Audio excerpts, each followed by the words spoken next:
അമ്മ എന്തോ ചേമ്പ് പുഴുങ്ങാൻ പോവാന്നോ? അല്ല മോനെ, ചേമ്പും കൊണ്ട് ചിപ്സ് ഉണ്ടാക്കാൻ പോകും.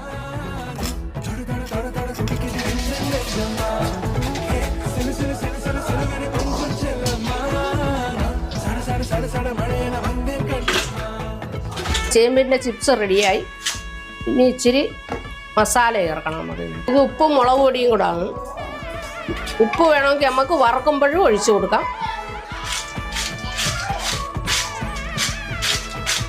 കൊച്ചുങ്ങൾ ലേസിന് ബഹളം വെക്കുമ്പോൾ ഇതേ കണക്ക് നമുക്ക് ഉണ്ടാക്കി കൊടുക്കാം.